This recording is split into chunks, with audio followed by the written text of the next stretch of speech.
Welcome to Bihar matters. आज के इस बेहद ख़ास सेशन में आप सभी का स्वागत है। आज हम अपनी ज्योग्राफी मास्टर सीरीज़ के लेक्चर 4 के नोट्स पर एक बहुत ही महत्वपूर्ण चर्चा करने वाले हैं। और मैं शुरुआत में स्पष्ट कर दूं कि ये session BPSC, BSSC, SSC, railway, SI और टीचर एग्जाम्स की तैयारी कर रहे सभी एस्पिरेंट्स के लिए बहुत ज़रूरी हैं। जी बिल्कुल, स्वागत है सभी छात्रों का। और आज का हमारा जो मुख्य विषय है वो है जियोमॉर्फोलॉजी, यानी भू आकृति विज्ञान की इस जटिल दुनिया को समझना।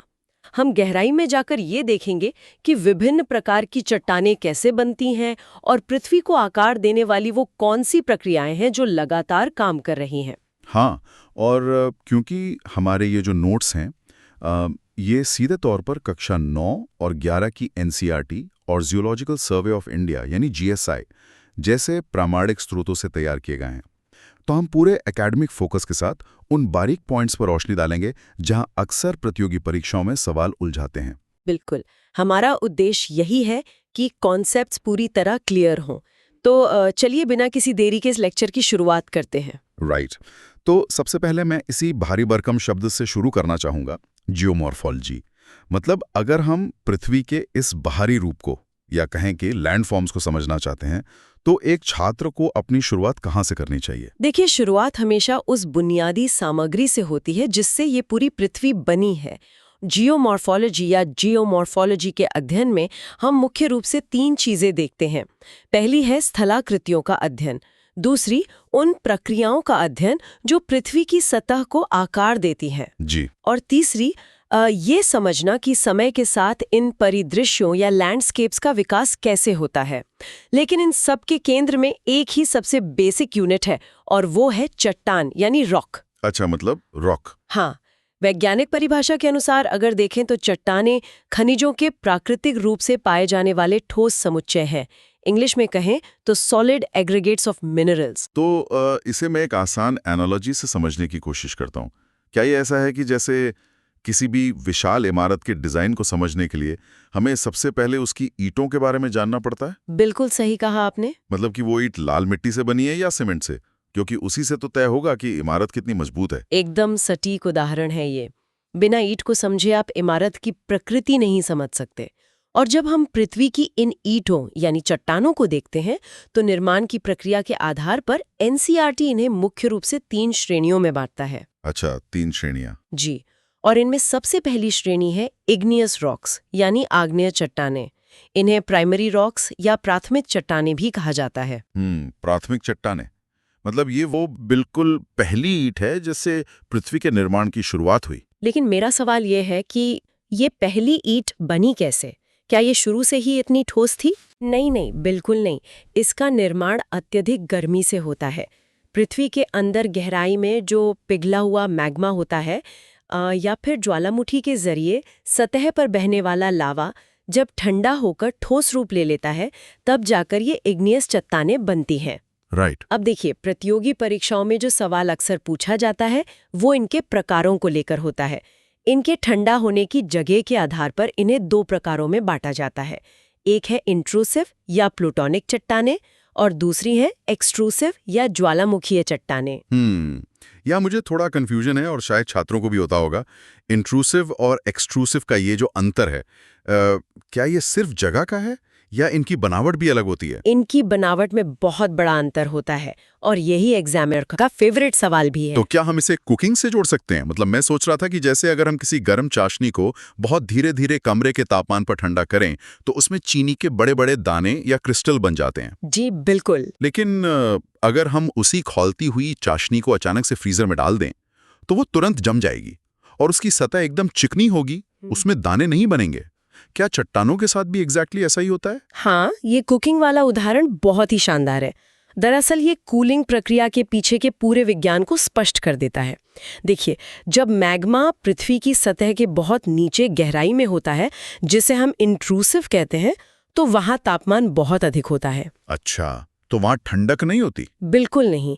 इसलिए उस मैग्मा को ठंडा होने में लाखों साल लग जाते हैं। इस बेहद धीमी प्रक्रिया के कारण खनिजों को बड़े बड़े क्रिस्टल बनाने का पर्याप्त समय मिल जाता है।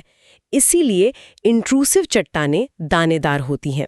जिन्हें हम कोर्स ग्रेन कहते हैं।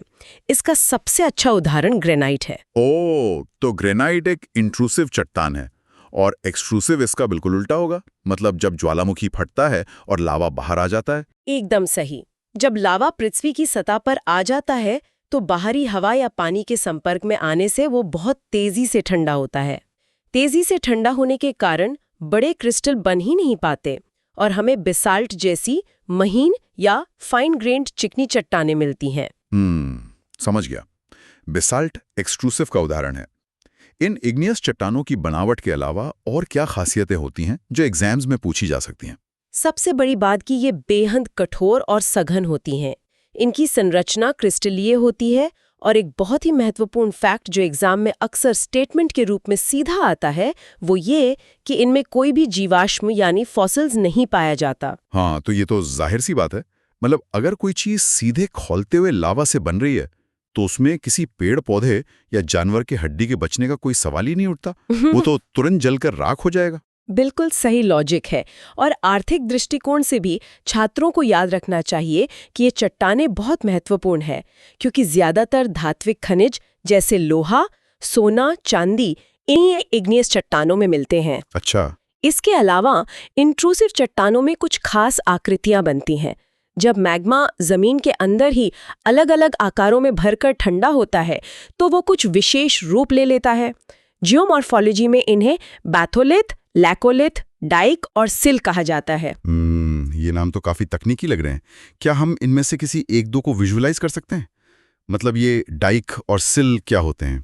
इसे ऐसे समझिए, मान लीजिए जमीन के अंदर चट्टानों की कई परतें हैं, जैसे एक सैंडविच या लेयर केक होता है। जी। अब नीचे से मैग्मा ऊपर उठने की कोशिश कर रहा है।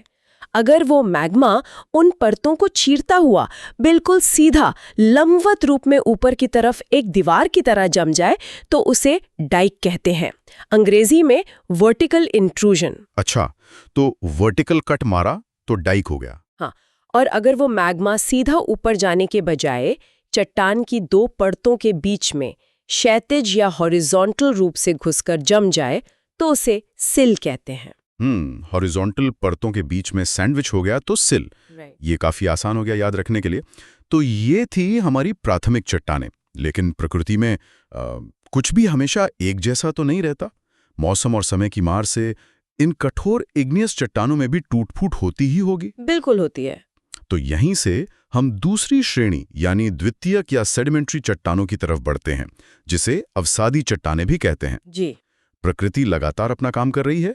हवा, पानी, बारिश और बर्फ इन प्राथमिक चट्टानों पर लाखों सालों तक प्रहार करते रहते हैं। इससे वे कठोर चट्टानें टूटकर छोटे-छोटे कणों, रेत या अवसादों में बदल जाती हैं, जिन्हें सेडिमेंट्स कहते हैं। राइट। सेडिमेंट्री चट्टानों का निर्माण मुख्य रूप से एक 3 चरण की लंबी प्रक्रिया है। एग्जाम्स के लिए इन तीनों का क्रम याद रखना जरूरी है। वो 3 चरण कौन से हैं? सबसे पहले होता है डिपोजिशन यानी जमाव, फिर आता है कंपैक्शन यानी दबाव और अंत में सीमेंटेशन यानी जुड़ना। इसे थोड़ा विस्तार से समझते हैं। यानी नदियां या तेज हवाएं उन छोटे कणों और रेत को बहाकर लाती हैं और किसी एक जगह जैसे समुद्र के तल या किसी घाटी में बिछा देती हैं। ये हुआ पहला स्टेप यानी डिपोजिशन। बिल्कुल। और छात्रों को ध्यान रखना चाहिए कि ये प्रक्रिया कोई 1-2 दिन नहीं बल्कि लाखों सालों तक चलती है। जब एक परत के ऊपर दूसरी परत और फिर तीसरी परत जमती जाती है तो सबसे नीचे वाली परतों पर ऊपर की मिट्टी और पानी का भयंकर वजन पड़ता है। अच्छा। इस भारी दबाव के कारण नीचे के कण आपस में दबने लगते हैं और उनके बीच की हवा और पानी बाहर निकल जाता है। इसे ही हम कॉम्पैक्शन या दबाव कहते हैं। तो कण पास पास आ गए, लेकिन फिर ये सीमेंटेशन कैसे होता है? क्या प्रकृति के पास अपना कोई गोंद या सीमेंट है जो इन्हें चट्टान बना देता है? एक तरह से हाँ, पानी में घुले हुए कुछ रासायनिक तत्व जैसे कैल्शियम कार्बोनेट या सिलिका इन दबे हुए कणों के बीच की खाली जगह में पहुंच जाते हैं। समय के साथ वे वहां जम जाते हैं और एक प्राकृतिक गोंद या सीमेंट की तरह काम करते हैं जो उन अलग-अलग कणों को जोड़कर एक ठोस सेडिमेंट्री चट्टान बना देता है। और क्योंकि ये चट्टानें परतों में धीरे-धीरे बनती हैं, तो क्या यही कारण है कि इनमें जीवाश्म या फॉसिल्स सुरक्षित रह जाते हैं? मतलब इग्नियस की तरह यहाँ कोई खौलता हुआ लावा तो है नहीं जो उन्हें जला दे। यही इसका सबसे बड़ा वैज्ञानिक कारण है और एग्जाम का बहुत फेवरेट पॉइंट भी है। अगर कोई जानवर या पेड़ पौधा मरकर इन अवसादों के बीच गिरता है तो वो अगली परत के नीचे दब जाता है और बिल्कुल सुरक्षित रहता है। बहुत दिलचस्प है। इसीलिए सेडिमेंट्री चट्टानें पृथ्वी के इतिहास और डायनासोर जैसे जीवों के बारे में जानने का सबसे बड़ा स्रोत हैं।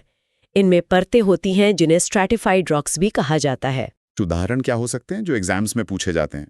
निर्माण की प्रक्रिया के आधार पर ये 3 तरह की होते हैं। पहली मैकेनिकल तरीके से बनने वाली, जैसे कि सैंडस्टोन या बलुआ पत्थर।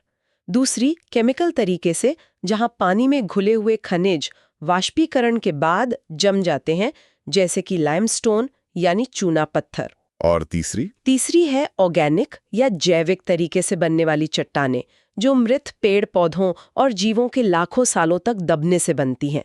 इसका सबसे बेहतरीन उदाहरण हमारा कोयला या कोल है। तो कोयला भी एक सेडिमेंट्री चट्टान है। यहाँ एक बहुत दिलचस्प सवाल उठता है। हमने इग्नियस देख लिया, सेडिमेंट्री देख लिया, अब आती हैं तीसरे प्रकार की चट्टानें, मेटामॉर्फिक या रूपांतरित चट्टानें। जी, मेटामॉर्फिक रॉक्स। इनके बारे में कहा जाता है कि इनका निर्माण अत्यधिक गर्मी और भारी दबाव से होता है। तो क्या मेटामॉर्फिक चट्टानें मूल रूप से एक प्रेशर कुकर में पकाई गई पुरानी चट्टानें ही हैं? ये प्रेशर कुकर का उदाहरण विज्ञान के दृष्टिकोण से बिल्कुल सटीक बैठता है। देखिए, छात्रों को ये समझना चाहिए कि मेटामॉर्फिक चट्टानें कोई नई सामग्री नहीं है। अच्छा, तो ये पुरानी चट्टानें ही हैं। हाँ, जब पहले से मौजूद इग्नियस या सेडिमेंट्री चट्टानें टेक्टोनिक हलचलों के कारण पृथ्वी की गहराई में बहुत नीचे दब जाती हैं, तो उनके साथ क्या होता है? ऊपर मौजूद मीलों मोटी चट्टानों का भारी दबाव और नीचे से आ रही पृथ्वी के कोर की भयंकर गर्मी उन पर एक साथ काम करती है। बिल्कुल, एक प्रेशर कुकर की तरह। एग्जैक्टली। इस माहौल में चट्टान पूरी तरह पिघलती नहीं है, क्योंकि अगर पिघल गई तो वो वापस मैग्मा बन जाएगी। राइट। इसके बजाय उसके अंदर के खनिजों का रीक्रिस्टलाइजेशन हो जाता है। रीक्रिस्टलाइजेशन मतलब कि उनके अंदर का जो रासायनिक ढांचा है वो खुद को दोबारा व्यवस्थित कर लेता है। हाँ, वे अपना पुराना रूप, रंग और गुण छोड़कर एक नई और बेहद कठोर चट्टान में बदल जाती हैं। उदाहरण के लिए मुलायम चूना पत्थर या लाइमस्टोन इसी प्रेशर कुकर से गुजरकर कठोर मार्बल यानी संगमरमर में बदल जाता है। ओह, तो मार्बल असल में लाइमस्टोन का ही बदला हुआ रूप है। बिल्कुल।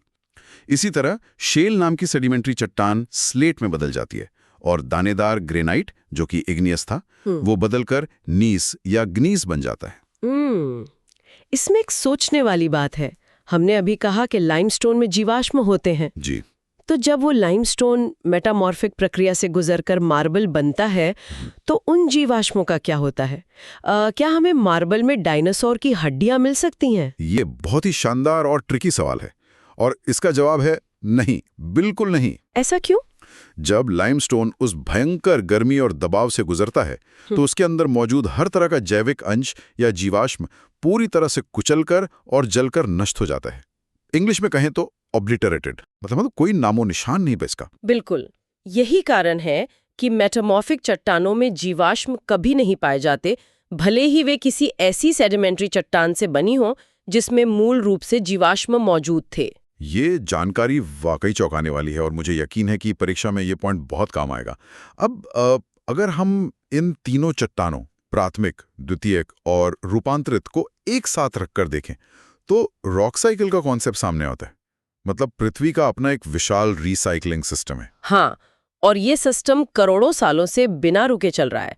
इस रॉक साइकिल का सबसे बड़ा नियम यही है कि पृथ्वी पर कोई भी चट्टान स्थायी नहीं है। No rock type is permanent. तो इसका मतलब सब कुछ बदल रहा है? जी। इग्नियस चट्टानें टूटकर सेडिमेंट्री बन सकती हैं। सेडिमेंट्री चट्टानें गहराई में जाकर दबाव और गर्मी के कारण मेटामॉर्फिक बन सकती हैं। और अगर मेटामॉर्फिक चट्टानें पृथ्वी के अंदर और गहराई में धंस जाएं, तो वे गर्मी से पिघलकर वापस मैग्मा बन जाती है। और फिर उस मैग्मा से वापस नई इग्नियस चट्टानें जन्म लेती हैं। ये तो वाकई एक अंतहीन चक्र है। बिल्कुल, ये एक निरंतर चलने वाला साइकिल है। लेकिन एक बात बताइए, ये रॉक साइकिल अपने आप तो नहीं चल सकता। चट्टानों को तोड़ने के लिए, उन्हें जमीन के अंदर धकेलने के लिए या बड़े बड़े पहाड़ों को ऊपर उठाने के लिए कोई तो भारी ताकत या ऊर्जा काम कर रही होगी ना? बहुत सही पॉइंट उठाया आपने। यहीं से हमारे सिलेबस का एक और महत्वपूर्ण हिस्सा आता है, पृथ्वी की प्रक्रियाएं या बल, जिन्हें अर्थ प्रोसेसेस कहते हैं। जी। इन्हें हम दो मुख्य भागों में बांटते हैं, एंडोजेनिक यानी आंतरिक बल और एक्सोजेनिक यानी बाहरी बल। क्या हम इन्हें समझने के लिए बिल्डर और मूर्तिकार कह सकते हैं? मतलब जैसे एंडोजेनिक बल एक बिल्डर या ठेकेदार की तरह हैं जो जमीन को ऊपर उठाकर पहाड़ों और पठारों का निर्माण करते हैं। हाँ बिल्कुल। और एक्सोजेनिक बल एक मूर्तिकार की तरह हैं जो उन पहाड़ों को लगातार तराशते, काटते और एक नया आकार देते रहते हैं। यह विभाजन इस विषय को और एंडोजेनिक एक्सोजेनिक के फर्क को समझने का सबसे बेहतरीन तरीका है। चलिए पहले बिल्डर यानी एंडोजेनिक बलों की बात करते हैं जो पृथ्वी के अंदर से आते हैं। तो इन आंतरिक बलों को ऊर्जा कहाँ से मिलती है? इन्हें ऊर्जा मिलती है पृथ्वी के अंदर मौजूद अत्यधिक गर्मी और रेडियो एक्टिव पदार्थों से। यह बल 3 मुख्य तरीकों से काम करता है जो एग्जाम के लिए बहुत जरूरी हैं। वो 3 तरीके कौन से हैं? पहला है डायस्ट्रोफिज्म, जिसमें पृथ्वी की परपटी या क्रस्ट का धीरे धीरे मुड़ना, जिसे फोल्डिंग कहते हैं, या टूटना, जिसे फॉल्टिंग कहते हैं, शामिल है। इसी मुड़ने की प्रक्रिया से हिमालय जैसे विशाल फोल्ड माउंटेन्स बनते हैं। अच्छा, तो हिमालय एंडोजेनिक फोर्स का नतीजा है? जी। दूसरा तरीका है ज्वालामुखीय गतिविधियां या वोल्केनिज्म, जहां मैग्मा बाहर आता है। और तीसरा है भूकंप या अर्थक्वेक्स, जब जमीन के अंदर अचानक ऊर्जा रिलीज होती है। तो ये तीनों प्रक्रियाएं जमीन को ऊपर नीचे करके नई स्थलाकृतियों का निर्माण करती हैं। ये तो हो गया बिल्डर का काम। अब आते हैं मूर्तिकार पर, यानी एक्सोजेनिक या बाहरी बल। इस मूर्तिकार को अपना हथौड़ा चलाने की ऊर्जा कहाँ से मिलती है? मूर्तिकार की ऊर्जा के 2 मुख्य स्रोत हैं, सौर ऊर्जा यानी सोलर एनर्जी और गुरुत्वाकर्षण यानी ग्रेविटी। सूरज की गर्मी और ग्रेविटी, ये कैसे काम करते हैं? देखिए, सूरज की गर्मी से वाष्पीकरण होता है, बारिश होती है, हवाएं चलती हैं, और गुरुत्वाकर्षण उस बारिश के पानी या ग्लेशियर को ऊंचाई से ढलान की ओर तेजी से खींचता है। समझ गया। तो इस मूर्तिकार के मुख्य औजार बन जाते हैं बहता हुआ पानी या नदियां, तेज हवाएं, खिसकते हुए ग्लेशियर और समुद्र की लहरें। तो इस मूर्तिकार के काम करने के तरीके को गहराई से समझने के लिए हमें 2 शब्दों को समझना होगा जो अक्सर एक साथ इस्तेमाल होते हैं, वेदरिंग और अपर्दन। जी, वेदरिंग और इरोजन। अक्सर लोग सोचते हैं कि ये दोनों बिल्कुल एक ही चीज़ हैं। क्या वेदरिंग सिर्फ हथौड़ा मारकर चट्टान को उसी जगह पर तोड़ने जैसा है, जबकि अपर्दन उस टूटे हुए मलबे को बुलडोजर या झाड़ू से वहां से हटाकर कहीं और ले जाने का काम है? हाँ, और यहीं पर बीपीएससी और अन्य राज्य स्तरीय परीक्षाएं छात्रों को फंसाती हैं। वेदरिंग का मतलब है चट्टानों का अपनी ही जगह पर टूटना और विघटित होना। अंग्रेजी में disintegration and decomposition in situ. In situ मतलब अपनी ही जगह पर। हाँ। तो इसमें कोई मूवमेंट नहीं होता? बिल्कुल नहीं, ये सिर्फ तोड़ने का काम है। वेदरिंग 3 तरह से होती है। मैकेनिकल, जैसे दिन में गर्मी से चट्टान का फैलना, रात में सिकुड़ना। फिर केमिकल वेदरिंग। और तीसरा बायोलॉजिकल, जैसे पेड़ों की जड़ों का चट्टान में घुस जाना। केमिकल वेदरिंग कैसे काम करती है? क्या ये लोहे में जंग लगने जैसा कुछ है? बिल्कुल वैसा ही है। रासायनिक प्रतिक्रियाएं चट्टान को अंदर से कमजोर कर देती हैं। उदाहरण के लिए, जब बारिश का पानी हवा में मौजूद कार्बन डाइऑक्साइड को सोख लेता है तो वो एक हल्का कार्बोनिक एसिड बन जाता है। एसिड रेन की तरह? जी। और जब ये हल्का एसिड चूना पत्थर की चट्टानों पर गिरता है तो वो चट्टान को अक्षरशः घोलने लगता है। इस प्रक्रिया को कार्बोनेशन कहते हैं। अच्छा, तो वेदरिंग ने चट्टान को कमजोर कर दिया और तोड़ दिया। अब आती है बुलडोजर की बारी, यानी अपर्दन या इरोजन। एकदम सही। अपर्दन का सीधा मतलब है उस टूटी हुई सामग्री को वहां से हटाना, यानी रिमूवल ऑफ मटेरियल। जब नदी सा बहता पानी उस मलबे को अपने साथ बहा ले जाता है तो उसे अपर्दन और ट्रांसपोर्टेशन कहते हैं। तो अगर परीक्षा में सवाल आए कि एक नदी जो अपने साथ गाद या सिल्ट बहा कर ले जा रही है, वो क्या कर रही है? तो छात्रों को याद रखना है कि वो वेदरिंग नहीं है, वो अपर्दन और ट्रांसपोर्टेशन है। और हाँ, जब वो नदी आगे जाकर धीमी हो जाती है और उस मलबे को किसी नई समतल जगह पर गिरा देती है तो उसे डिपोजिशन या जमाव कहते हैं। अब अगर हम इस पूरी प्रक्रिया को, मतलब पहाड़ के बनने से लेकर उसके कटने और मैदानी इलाके में बदलने तक एक समय रेखा पर रखें तो जियोमॉर्फोलॉजी में विलियम मॉरिस डेविस की एक बहुत ही प्रसिद्ध थ्योरी आती है। जी, Davis theory of geomorphic cycle. हाँ, तो इस थ्योरी के बारे में कुछ बताइए। एनसीईआरटी में इस थ्योरी का जिक्र बहुत महत्वपूर्ण है। डेविस ने बताया कि कोई भी परिदृश्य इंसानों की तरह ही जीवन के 3 चरणों से गुजरता है। यूथ यानी युवावस्था, मैच्योरिटी यानी प्रौढ़ावस्था और ओल्ड एज यानी वृद्धावस्था। तो क्या युवावस्था में परिदृश्य बहुत आक्रामक होता है? हाँ बिल्कुल, युवावस्था में जमीन बहुत ऊंची होती है और नदियां बहुत तेज ढलान से बहती हैं। उनके पास इतनी ऊर्जा होती है कि वे चट्टानों को बहुत तेजी से गहराई में काटती हैं और वी आकार की गहरी घाटियां बनाती हैं। और फिर मैच्योरिटी में क्या होता है? मैच्योरिटी में ढलान थोड़ी कम हो जाती है, नदियां धीमी हो जाती हैं। वे जमीन को गहराई में काटने के बजाय किनारों से काटना शुरू करती हैं, जिससे घाटियां चौड़ी हो जाती हैं। और अंत में ओल्ड एज या वृद्धावस्था में? वृद्धावस्था में आते आते पहाड़ कट कट कर बिल्कुल घिस चुके होते हैं, परिदृश्य एकदम समतल हो जाता है, नदियों के पास बिल्कुल भी ऊर्जा नहीं बचती। इसलिए वे जो भी मलबा या सिल्ट ऊपर से लाती हैं, उसे बस उसी समतल जमीन पर बिछा देती हैं। यह डिपोजिशन का चरम स्तर होता है। ये थ्योरी सुनने में तो बहुत तार्किक लगती है, लेकिन क्या इसका कोई जीता जागता उदाहरण हमारे आसपास मौजूद है? अगर हम बिहार मैटर्स के स्रोत के मूल संदर्भ में देखें, तो क्या बिहार का भूगोल इस थ्योरी में कहीं फिट बैठता है? देखिए, बिहार का भूगोल असल में इस पूरी थ्योरी का सबसे बेहतरीन और विशाल उदाहरण है। बिहार मुख्य रूप से इंडो गैंगेटिक प्लेन का हिस्सा है। राइट। अगर हम इस पूरे परिदृश्य को जियोमॉर्फोलॉजी के नजरिए से देखें, तो हमें डेविस थ्योरी का सीधा एप्लीकेशन दिखता है। मतलब अगर हम इन सिद्धांतों को लागू करें तो मुझे एक बहुत ही चौंकाने वाली बात समझ आ रही है। क्या बिहार का जो पूरा समतल परिदृश्य है वो असल में हिमालय पहाड़ों से नदियों द्वारा लाए गए मलबे के डिपोजिशन का ही नतीजा है? बिल्कुल। यानी लाखों सालों से गंगा, कोसी, गंडक जैसी नदियां युवा हिमालय को एक्सोजेनिक ताकतों से काट रही हैं, उस मलबे को ट्रांसपोर्ट कर रही हैं और बिहार में लाके बिछा रही हैं। बिल्कुल सही विश्लेषण है आपका। आप जो आज बिहार के विशाल समतल मैदान और जलोढ़ मिट्टी यानी एलुवियल डिपॉजिट्स देखते हैं, वे डेविस की थ्योरी के ओल्ड एज का क्लासिक उदाहरण है। अच्छा, तो ये सब ओल्ड एज स्टेज में है? जी। नदियां हिमालय से उतरकर जब इन मैदानी इलाकों में आती हैं, तो उनकी गति इतनी धीमी हो जाती है कि वे अपने साथ लाया सारा मलबा यहीं छोड़ देती हैं। हर साल बाढ़ के साथ नदियां नई मिट्टी लाती हैं और इस डिपोजिशन की प्रक्रिया को आज भी जारी रखे हुए हैं। और शायद इसी प्रक्रिया ने बिहार को दुनिया के सबसे उपजाऊ बाढ़ के मैदानों में से एक बना दिया है। एग्जैक्टली। यही कारण है कि यह प्रतियोगी परीक्षाओं के लिए भी एक अहम बिंदु है। जब भी छात्र बिहार की जलोढ़ मिट्टी के बारे में पढ़ें, तो याद रखें कि यह कोई स्थानीय मिट्टी नहीं है, बल्कि यह एक्सोजेनिक बलों द्वारा हिमालय को काटकर लाई गई सामग्री है। ये सच में बहुत ही अद्भुत जानकारी है। मतलब जो जमीन आज हमें इतनी शांत और समतल दिखती है, वो असल में लाखों सालों के भूवैज्ञानिक हंगामे और चट्टानों के टूटने का अंतिम परिणाम है। बिल्कुल, प्रकृति का ये काम कभी रुकता नहीं है। चलिए, समय को ध्यान में रखते हुए एक बार आज की चर्चा का तेजी से सारांश निकाल लेते हैं। जी बिल्कुल। हमने देखा कि जियोमॉर्फोलॉजी क्या है। हमने इग्नियस चट्टानों से शुरुआत की, जो सीधे मैग्मा से बनती हैं और जिनमें कोई जीवाश्म नहीं होता। राइट। फिर हमने समझा कि कैसे बाहरी ताकतें उन्हें तोड़कर परतों वाली सेडिमेंट्री चट्टानों में बदल देती हैं, जहां जीवाश्म सुरक्षित रहते हैं।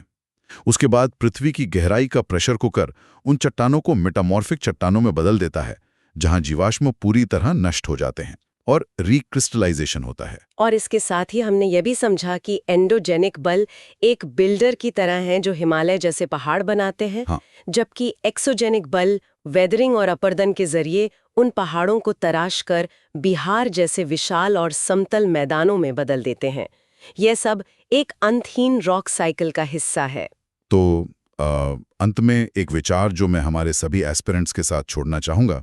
जैसा कि हमने देखा, हमारे पैरों के नीचे की जमीन कभी स्थिर नहीं होती। बिल्कुल नहीं। चूंकि डेविस थ्योरी कहती है कि बाहरी ताकतों के कारण ऊंचे पहाड़ घिसकर ओल्ड एज यानी समतल मैदानों की ओर जा रहे हैं और रॉक साइकिल कभी रुकता नहीं है, तो जरा सोचिए, लाखों साल बाद जब पृथ्वी की आंतरिक टेक्टोनिक ताकतें एक बार फिर से किसी बड़े पैमाने पर जागेंगी, तो बिहार के ये आज के समतल और शांत जलोढ़ मैदान भविष्य में किस नई गगनचुंबी पर्वत श्रृंखला या किसी विशाल रहस्यमयी खाई में बदल सकते हैं। ये वाकई एक बहुत ही प्रोवोकेटिव थॉट है। प्रकृति की इस प्रयोगशाला में कुछ भी स्थायी नहीं है, सब कुछ बस एक बदलाव के इंतजार में है। जी, तो छात्रों, आज के इस लेक्चर में बस इतना ही।